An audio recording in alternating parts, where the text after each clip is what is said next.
We made a video a little while ago regarding how to make financial decisions in life, and then we talked about the Tiger Woods story and the fact that most people are making decisions based on a microscope as opposed to a telescope, and how to view the two of them and so forth.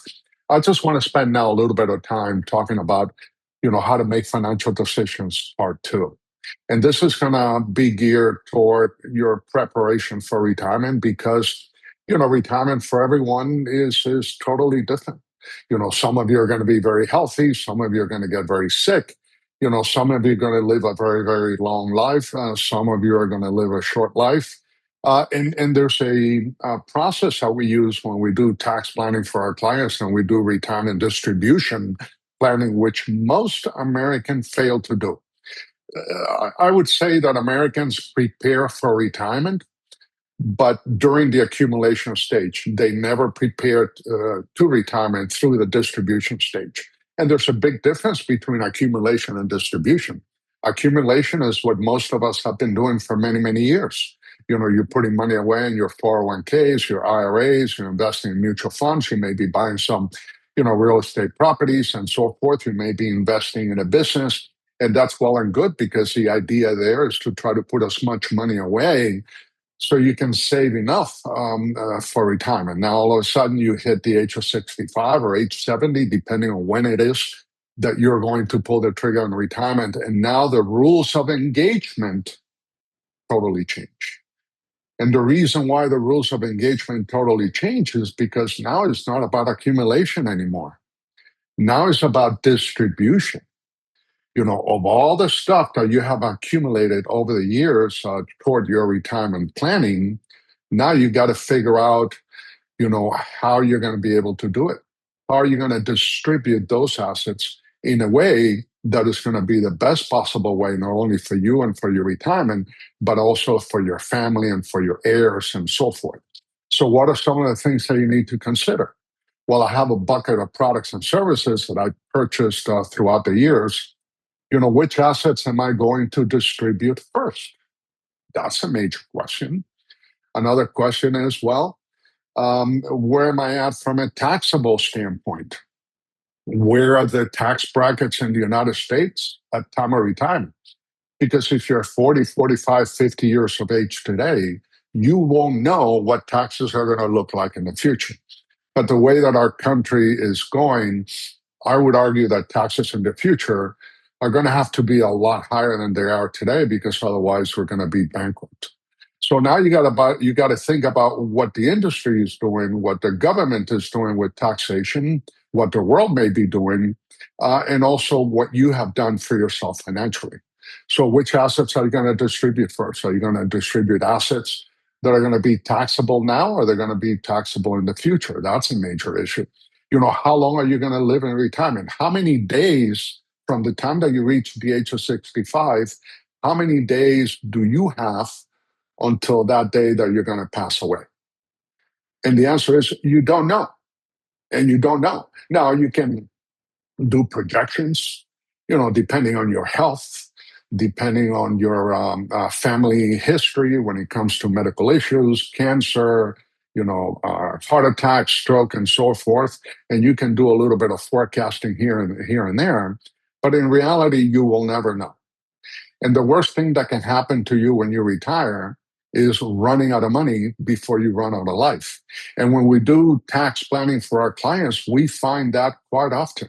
And when I do the numbers for our clients, we realize that, you actually better be dead by age 78 because otherwise you're going to have to go to Walmart, apply for a job, and become a Walmart greeter because you're not going to have any money for retirement. Now, that's going to be very, very sad because it's not going to give you the ability to have a good retirement life. Also, you got to separate retirement into three stages: the go-go years, the slow-go years, and the no-go years. How you're doing between 65 and 75 has nothing to do with what your health is going to look like between 75 and 85 or 85 until the day you die. Also, you got to factor in long-term care of all these products and services that you have been investing into, over your accumulation years. How many of those were geared for long-term care? Or how many of those were targeted toward, the four major risks that Americans are going to face at some point in time in the future? The risk of dying too soon and the impact that that will have on your survivors and your family, the risk of living too long and the fact that you may run out of money well before you run out of life and the impact of that. And because of the fact that you're living too long, the risk of living with a disability, because the longer that you live in retirement, the higher the susceptibility for long-term care issues and concerns, where you may end up in a nursing home or hospice facility or whatever that may be. Who's going to provide the service? How much is that going to cost? Our family members are going to have to pitch in. And those are things that when people retire, they haven't even thought about those things. And then last but not least is the risk of living with eroding factors, the increase of taxes, inflation, stock market volatility, interest rate volatility, propensity to consume, and all those things that can have a negative impact on your financial life when it comes to the distribution stage. So how do you fix all that? Well, you have to look at both.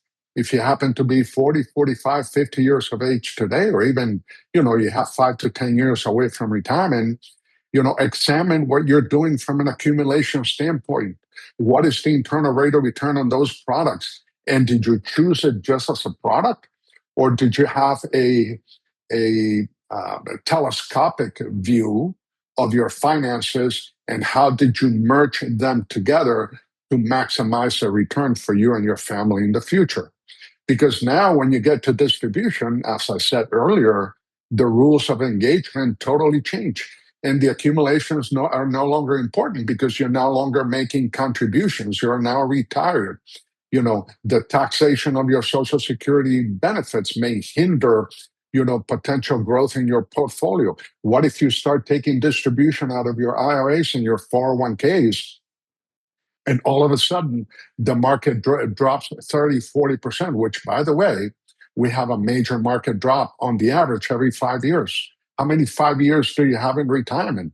And how are you going to cope with that? So all of a sudden you're taking distribution from an account that is not only losing value because the market is heading south, but also now you're taking distribution. So you're killing your financial soldiers that are no longer able to earn money on your behalf because of the fact that you are now killing them by taking them out to maintain your standard of living. So remember, as I always say, these videos are to help you. And our goal is to kind of help you change the way that you see things, because when you change the way that you see things, the things that you see change. So if you have any questions, or if you want to schedule a no-cost consultation with me and my firm, please feel free to do so.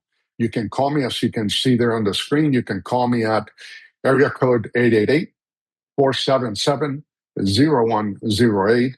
You can also send me an email at Bert, BERT, @GablesTaxGroup.com, and I'll talk to you soon. Thank you, and you have a great day.